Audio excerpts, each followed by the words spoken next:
Bonjour à tous et bienvenue dans cette nouvelle vidéo. Aujourd'hui, nous allons faire des expériences sur le changement d'état de l'eau. Vous êtes prêts? C'est parti! Vous croyez vraiment que nous allions aller au laboratoire sans faire quelques rappels?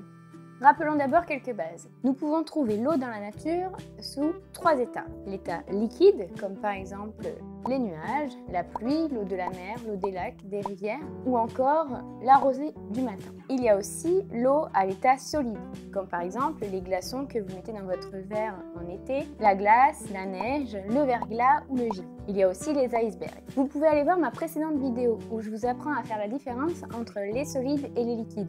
Je vous mets le lien dans la description. Il y a aussi l'état gazeux et malheureusement je ne peux pas vous le montrer. C'est le cas de la vapeur d'eau et à cet état, l'eau est invisible. Donc vous l'aurez compris, on peut retrouver l'eau sous trois états, l'état liquide, solide ou gazeux. Nous pouvons maintenant aller au laboratoire. Je vous conseille de prendre une petite coupelle pour les mettre à l'intérieur. Une source de chaleur, moi j'ai pris des bougies. Et puis j'ai mis un petit chronomètre pour qu'on puisse se rendre compte du temps qui passe. Je vais mettre un des glaçons simplement sur la table. Il va rester à température ambiante. Le second, je vais l'entourer de bougies pour essayer de créer un environnement plus chaud. Donc attention, là on va manipuler avec du feu. Donc demander de l'aide à un adulte.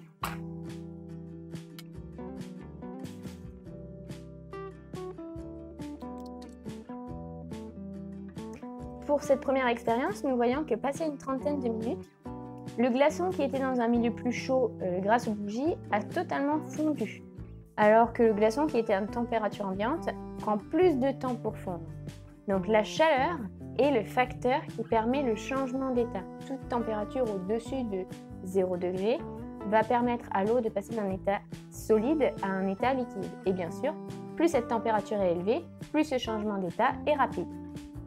Plus il fait chaud, plus le glaçon va fondre rapidement. C'est cette augmentation de température, au-delà de 0 degré, qui va faire passer l'eau de l'état solide, le glaçon, à l'eau à l'état liquide. Ce changement d'état, de l'eau qui passe de l'état solide à l'état liquide, s'appelle la fusion. Pour cette seconde expérience, vous allez avoir besoin d'un maillet, de sel, d'un récipient qui est plutôt large et d'un second récipient, moi j'ai pris un tube à essai qui est plus étroit que l'on pourra mettre à l'intérieur. Il vous faut aussi des glaçons et un torchon. Vous allez mettre tous les glaçons dans un petit torchon, on va bien refermer le tout et avec votre maillet, on va taper dessus pour faire de la glace pilée.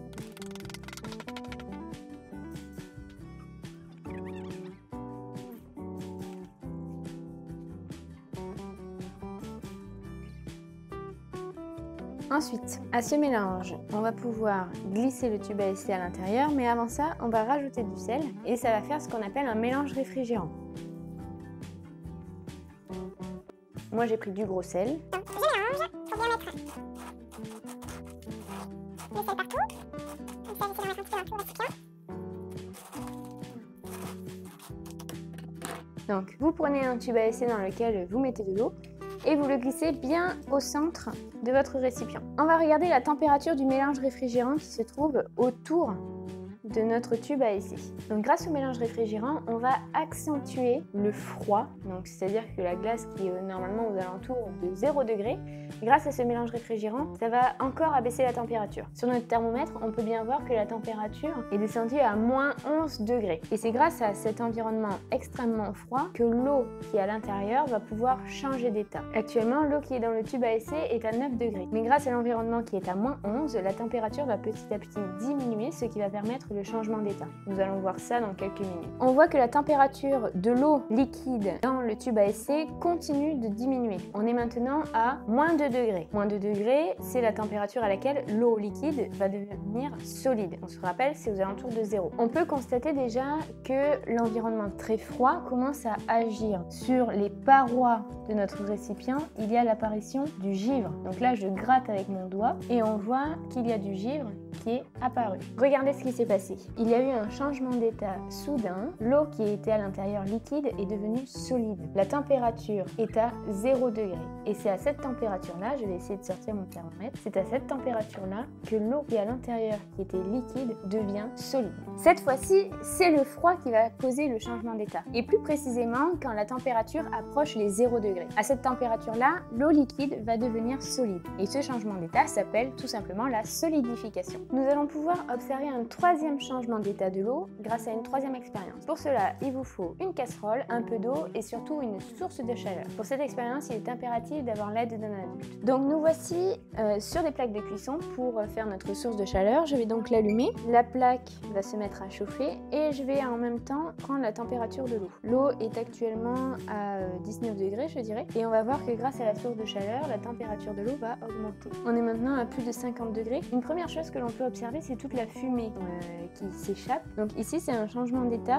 C'est pas celui spécifiquement que je vous montre, mais c'est un des changements d'état où l'eau gazeuse qui est présente dans l'air, donc dans la vapeur d'eau, passe à l'état liquide sous forme de micro-gouttelettes d'eau. C'est d'ailleurs pour ça qu'on le voit, parce que je rappelle que la vapeur d'eau normalement est invisible, et ça s'appelle la liquéfaction. On passe de l'état gazeux à l'état liquide. Et l'eau est en train de rentrer en ébullition, donc c'est grâce à toutes les petites bulles que vous voyez, parce qu'on s'approche de la barre des 100 degrés. La température qui est proche d'ébullition, c'est le point d'ébullition, et l'eau qui est liquide passe à l'état gazeux, c'est-à-dire sous forme de vapeur d'eau. Et petit à petit, le niveau de l'eau dans la casserole va diminuer.